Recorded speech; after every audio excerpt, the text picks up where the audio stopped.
Some women spend years giving everything they have to their family and never once hear the words, "Thank you." They wake up before sunrise and go to bed long after midnight. They carry the weight of an entire household on their shoulders and never complain. But there comes a moment, sometimes in the quietest of places, and sometimes on a stage in front of millions of people, when a woman finally says what she has been thinking for years. For Sharon Mitchell, that moment came on Family Feud, and when Steve Harvey heard what she had to say to her husband, he did something that no one in that studio will ever forget. Before we get into this story, make sure you hit that like button and subscribe to this channel right now. Turn on notifications so you never miss stories like this one. This is the kind of story that stays with you long after it is over. Now let us get right into it. There was a time when people believed that love was enough, that if two people loved each other, everything else would just work itself out. But anyone who has been married for more than a few years knows that love without appreciation is like a garden without water. It might survive for a while, but eventually even the strongest roots start to wither. What happened between Sharon and Derek Mitchell on the Family Feud stage proved that sometimes a man does not realize what he has until someone else shows him exactly what he has been taking for granted. And sometimes, that someone is Steve Harvey. Derek Mitchell was 48 years old, a foreman at a commercial construction company in Charlotte, North Carolina. He was a broad-shouldered man with a firm handshake and a confident voice, the kind of man who was used to being in charge. On job sites, he gave the orders. He managed crews of 30 men, oversaw multi-million-dollar projects, and solved problems that would make most people's heads spin. He was respected at work. His boss trusted him. His crew admired him. In the professional world, Derek Mitchell was a man who had it all figured out. His wife Sharon was 46. She was a petite woman with kind brown eyes and a gentle voice that could calm a crying baby or quiet a roomful of arguing children with equal ease. Sharon had been a stay-at-home mother for the past 19 years. Before that, she had worked as an accountant at a mid-sized firm in Charlotte, earning a solid salary and building a career she was proud of. But when their first child was born, she and Derek had made a decision together. Someone needed to be home with the baby, and Derek's income from construction was higher, so Sharon stepped away from her career. It was supposed to be temporary. 2 years, maybe 3, until the child was old enough for daycare. That was 19 years ago. The Mitchells had 4 children. Their oldest, Marcus, was 19 and had just started his first year at North Carolina A&T on an academic scholarship. Their second, Brianna, was 16, a straight-A student and captain of her high school volleyball team. Then came the twins, Elijah and Isaiah, 12 years old, full of energy and constantly in motion, the kind of boys who could turn any quiet room into a carnival within 5 minutes. Raising these 4 children had been Sharon's life's work. She had poured every ounce of herself into making sure they were fed, clothed, educated, supported, disciplined, and loved. But Sharon did not just raise the children.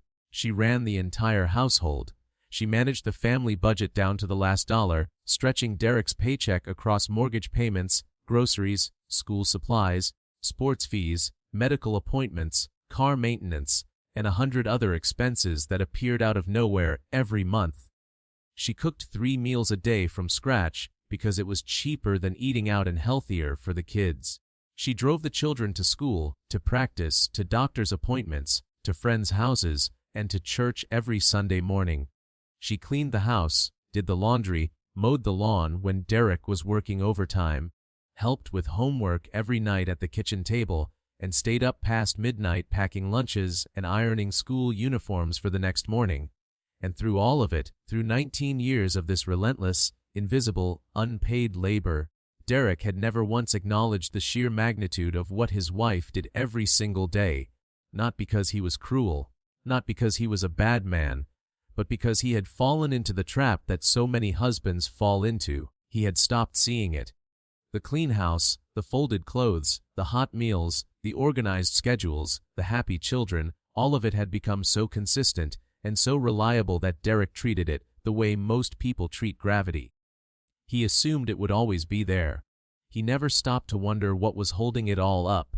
The Family Feud appearance had been arranged by their daughter Brianna. who had submitted an application as a surprise for her parents' upcoming 20th wedding anniversary. When the family was selected, Sharon was hesitant.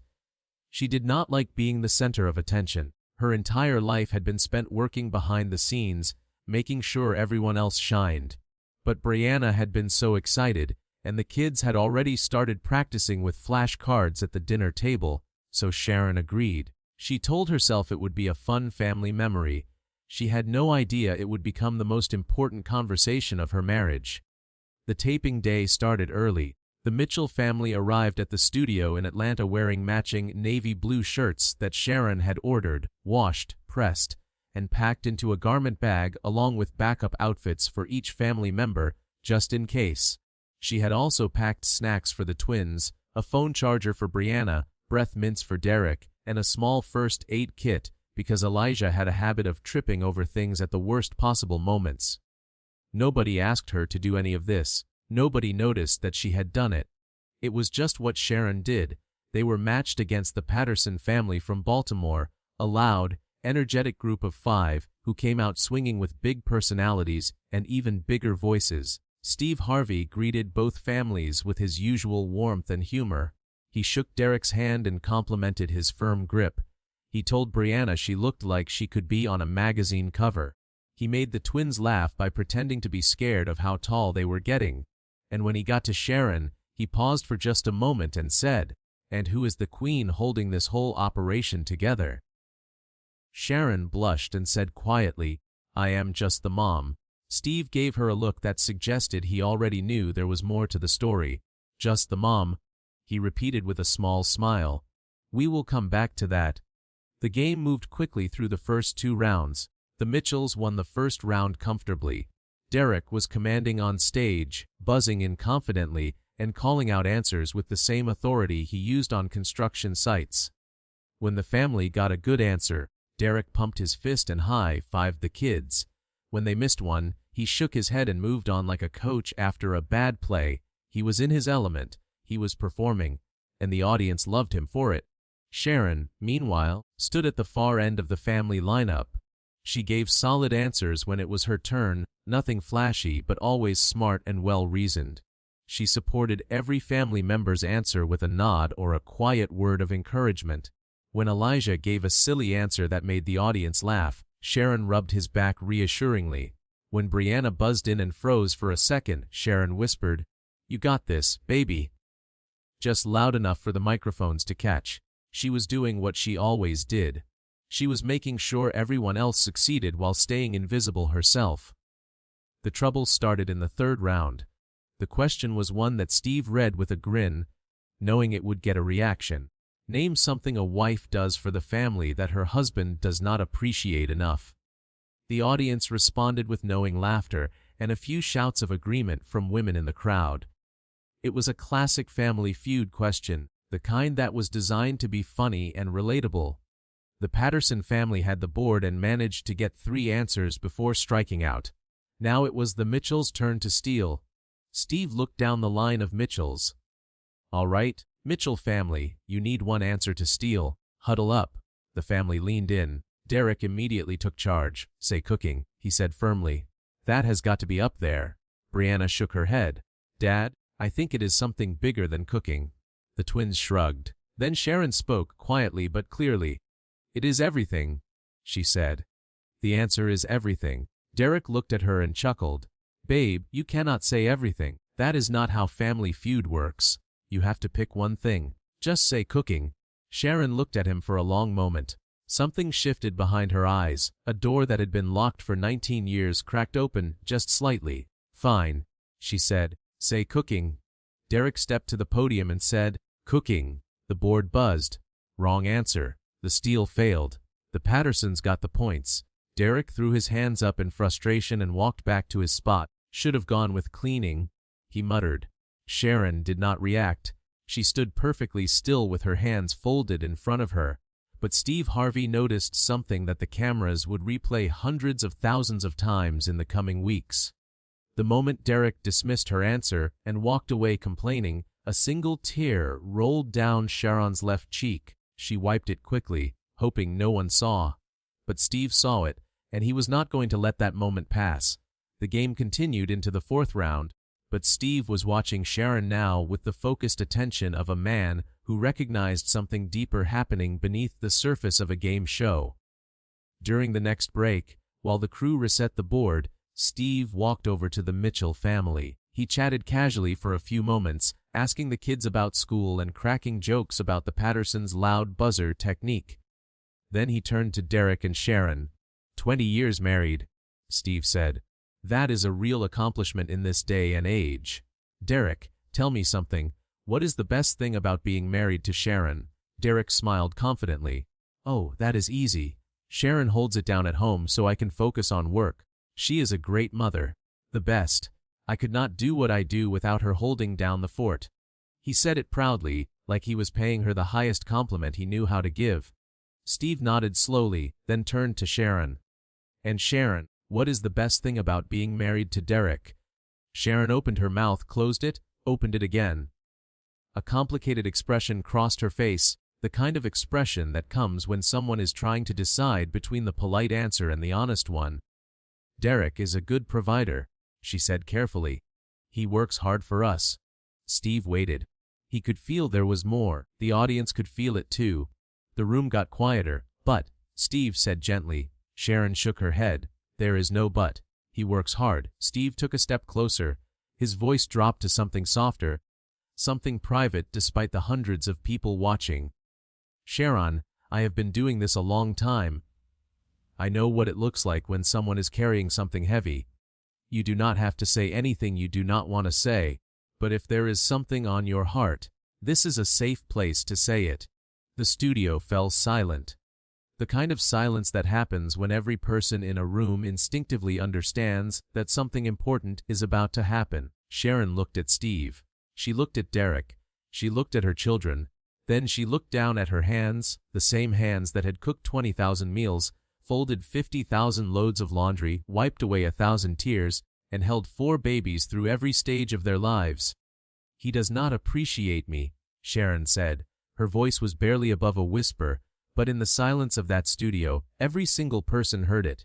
He does not see what I do. He has never once, in 19 years, said thank you for any of it.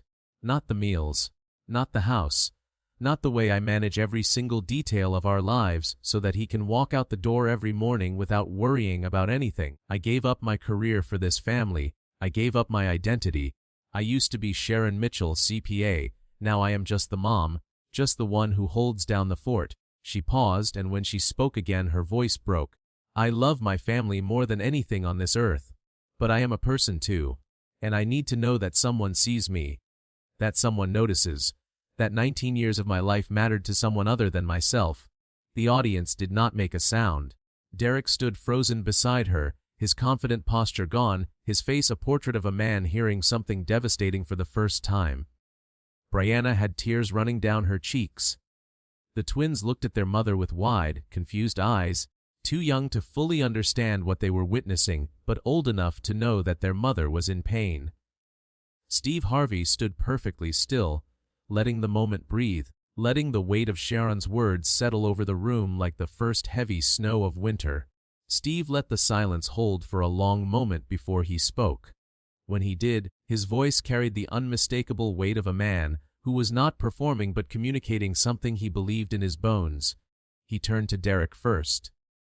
Derek, I want you to listen to me very carefully. I am not going to stand here and call you a bad husband. You are not a bad husband. You go to work every day. You provide for your family. You love your wife and your children. I can see that.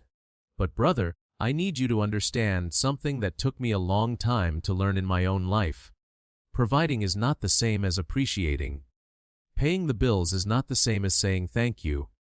And the fact that your wife just told you, on national television, that she does not feel seen by the man she has given 19 years of her life to, that is not an attack, Derek. That is a cry for help from someone who loves you too much to give up on you, but is running out of strength to keep going without being acknowledged. Derek's jaw was clenched tight. His eyes were red. He was staring at a spot on the floor, the way men do when they are trying very hard not to fall apart in public. Steve continued, "Let me ask you something, And I want you to think before you answer. When was the last time you walked into your house after work and said, "Sharon, thank you for everything you did today"? Not because she asked you to, not because it was her birthday or Mother's Day, but just because you noticed. Derek did not answer. He did not have to. The silence was the answer, and everyone in the room understood it. "That is what I thought," Steve said, not with judgment but with the wary recognition of a man who had been guilty of the same thing. "Derek, I have been married 3 times. I have made more mistakes in relationships than most people make in a lifetime, and the biggest mistake I ever made was assuming that the people who loved me knew I appreciated them just because I was there. That is not how it works. People are not mind readers. Your wife cannot feel your gratitude if you never express it. She cannot know she matters to you if you never tell her. And after 19 years of silence, she is sitting in an empty room full of clean laundry and cooked meals and perfect report cards, wondering if any of it meant anything to anyone but her." Steve turned to Sharon. "Sharon, I want you to hear something too. What you have done for your family is extraordinary, and I do not use that word lightly. You gave up a career. You gave up financial independence. You gave up the version of yourself that the world saw and recognized, and you traded it for a job that has no title, no salary, no performance reviews, and apparently no thank you. That is not a small thing. That is one of the most selfless things a person can do, and the fact that you have done it for 19 years without recognition does not diminish it. It makes it even more remarkable. But I need you to know this. You are not invisible. Not to these people in this audience. Not to your children, who are standing right there looking at you like you are the most important person in the world. And not to me. I see you, Sharon, and after today, I promise you, your husband is going to see you too." Steve stepped back and looked at Derek. "So here is what is going to happen, Derek. You are going to walk over to your wife right now, and you are going to say the words she has been waiting 19 years to hear. Not because I am telling you to. Not because the cameras are rolling, but because she deserves it, and because somewhere inside that hard-working, bill-paying, construction-managing chest of yours, you already know that." Derek stood motionless for a moment. Then his shoulders dropped. The foreman posture, the confident set of his jaw, the commanding presence that he wore like armor every single day, all of it fell away. What was left was not a boss or a provider or a man in charge. What was left was a husband who had just realized that the most important job he had was the one he had been failing at without even knowing it. He walked over to Sharon slowly. He stood in front of her, and for the first time all day, he looked small. He took her hands in his. His voice, when it came, was nothing like the confident tone that had boomed across the stage all afternoon. It was quiet. It was broken. It was real. "Sharon, I am sorry. I am so sorry. I see you. I have always seen you. I just forgot to say it. I forgot to say it so many times that you stopped believing I noticed. And that is on me. Every meal you have cooked.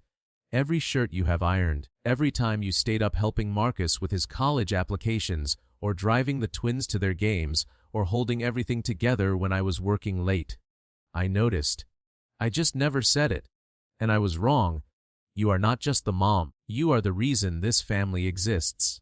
You are the reason I can walk out that door every morning knowing that everything is going to be all right. And I should have told you that every single day for the last 19 years. Sharon's face crumbled. She pressed her forehead against his chest and cried in a way that told the entire studio this was not just about a game show moment. This was about 19 years of holding it together, finally being met with the words she had been starving to hear. Derek wrapped his arms around her and held on. Their children rushed forward, and within seconds the entire Mitchell family was locked in an embrace at center stage, crying, laughing, holding each other like they had just survived something enormous. Because they had. The audience was on its feet. The applause was not polite or performative. It was raw and emotional. The sound of hundreds of people recognizing their own marriages, their own blind spots, their own unspoken gratitude in what they had just witnessed. Steve Harvey wiped his eyes with his handkerchief and said something that the cameras almost missed because the applause was so loud. "That right there," Steve said, pointing at the Mitchell family still holding each other. That is why this show matters. That is not a game. That is a family choosing to be honest with each other. And there is nothing more powerful than that on this earth. The game was not over. They still had to play the final round, and somehow, through tear-streaked faces and shaky hands, the Mitchell family pulled it together. They won the main game and made it to fast money.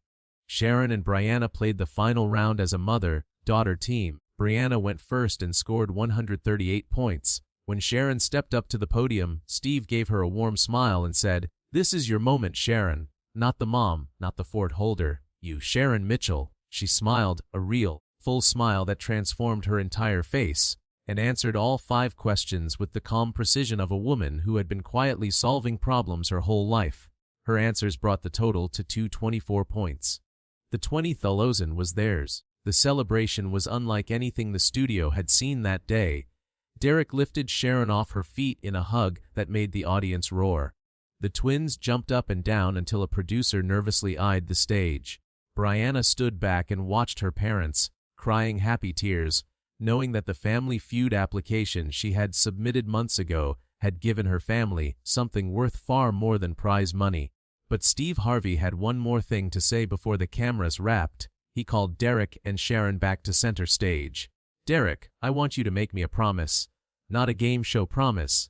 A real one. I want you to go home tonight, and I want you to write down every single thing your wife does for your family in a single day. Every meal, every load of laundry, every phone call to the school, every appointment she schedules, every problem she solves that you never even hear about. Write it all down, and then I want you to read that list every morning before you leave for work. Because that list is the reason your life works, brother. And that list has a name. Her name is Sharon." Derek nodded, his eyes still red but his jaw set with a new kind of determination. "I hear you, Steve. And I am going to do more than make a list. I am going to make sure she never feels invisible in her own home again." When the episode aired 6 weeks later, the clip of Sharon's quiet confession and Steve's intervention spread across the internet like wildfire. Within 3 days, it had been viewed over 20 million times. The video was shared by marriage counselors, women's advocacy groups, parenting pages, and millions of individuals who saw their own lives reflected in that moment. The comment section became a living document of shared experience. Thousands of women wrote messages that said variations of the same thing. "That is me. She said what I have been feeling for years." Thousands of men wrote something equally powerful. "I watched this and immediately went to find my wife. I had not thanked her for anything in months." The impact on the Mitchell family was immediate and lasting. Derek kept his promise. He went home that night and asked Sharon to walk him through a typical day from start to finish. She sat at the kitchen table and described her routine, and as the list grew longer and longer, Derek sat in stunned silence. He had known his wife was busy. He had not understood that she was performing a full-time, multi-department operation every single day without a single employee, a single day off, or a single word of recognition. Derek started making changes the very next morning. He began getting up 30 minutes earlier to make breakfast for the twins so Sharon could sleep in. He started doing his own laundry on weekends. He began asking Sharon every evening about her day, not in the absent-minded way he used to, not the, "How was your day?" that expected a one-word answer, but really asking and really listening. Small things, simple things. But for Sharon, who had spent 19 years wondering if anyone was paying attention, those small things felt like a revolution. 3 months after the episode aired, Sharon did something she had not done in nearly 2 decades. She enrolled in a continuing education course to renew her CPA license. Derek not only supported the decision but rearranged his work schedule to be home on the evenings she had class. When she told him she was nervous about going back to school at 46, he said something that made her cry for entirely different reasons than she had cried on that stage. "You held down a family of 6 by yourself for 19 years. You can handle some accounting classes." It was the first time in their marriage that Derek had spoken about what she did with genuine awe rather than casual assumption. Steve Harvey featured the Mitchells in a follow-up segment 7 months later. When Derek and Sharon walked back onto the Family Feud stage, The difference was visible to everyone who had seen the original episode. Sharon carried herself differently. She stood taller, she spoke louder. She introduced herself not as just the mom, but as Sharon Mitchell, mother of 4 and future CPA. The audience cheered, Steve beamed, Derek spoke too, and what he said became one of the most shared moments from the follow-up segment. 7 months ago, my wife told me I did not appreciate her.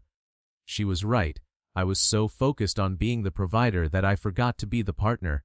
I thought paying the mortgage was enough. It was not even close. The mortgage does not say I love you. The mortgage does not notice when she gets a new haircut or when she is having a hard day. I spent 19 years being good at my job and terrible at the one thing that actually mattered most. I am fixing that now. Every single day I am fixing that. Sharon added. I spent 19 years being silent because I thought that was what a good wife did. I thought asking for appreciation was selfish. I thought that if I just kept giving, eventually someone would notice. That is not how it works. You have to use your voice, not to complain, not to attack, but to tell the people you love what you need, because they cannot give you what they do not know you are missing.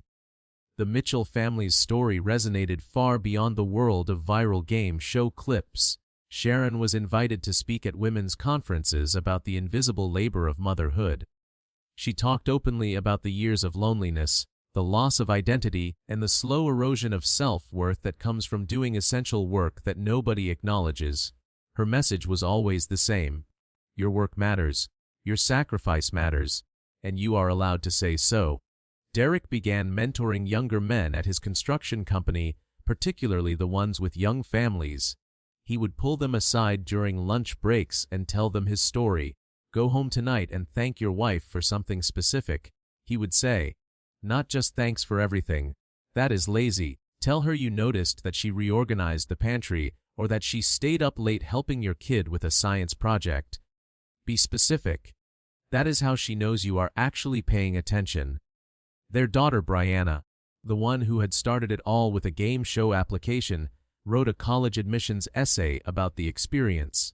She wrote about how watching her mother finally speak up and watching her father finally listen had taught her more about relationships, communication, and self-worth than any textbook ever could. She was accepted to 3 universities and chose to attend UNC Charlotte, close to home, because she wanted to be near the family that had become stronger because of what happened on that stage. A year after the original episode, Sharon passed her CPA exam on the first attempt. She accepted a part-time position at a small accounting firm in Charlotte, working 3 days a week while still managing the household on the other days. It was not the career she had left behind 19 years ago. It was something better. It was a career she had chosen to return to on her own terms, with a husband who finally understood that her worth was not measured by how clean the house was or how hot the dinner was when he walked through the door. Steve Harvey referenced the Mitchell family several times in interviews over the following year. He called Sharon's moment one of the most quietly powerful things he had ever witnessed on his stage. She did not yell. She did not accuse. She did not make a scene. She just told the truth. And the truth was that she was disappearing inside her own life and nobody had noticed. That shook me. It shook her husband. And based on the millions of messages we received, it shook a whole lot of people at home too. The Mitchells celebrated their 21st wedding anniversary with a family dinner at a restaurant in Charlotte. Derek stood up at the table and gave a toast that made all 4 of their children cry. 21 years ago, I married the most incredible woman I have ever known. For the first 19 years, I did not tell her that nearly enough. I am spending the rest of my life making up for lost time. Sharon, you are not invisible. You never were. I was just too blind to see what was right in front of me. I see you now, and I will never stop seeing you again. If this story moved you, please take a second right now to hit that like button and subscribe to this channel. Turn on notifications so you always know when we have a new story for you. Share this video with someone you appreciate, and while you are at it, tell them that you appreciate them. You would be surprised how much those words can mean to someone who has been waiting a long time to hear them. Drop a comment below and let us know what you think. Did Derek handle it the right way? What would you have said in Sharon's position? We read every single comment, and we love hearing from you. Until next time, remember that the people who do the most for your family are often the ones who ask for the least. Do not wait 19 years to say thank you. Say it today.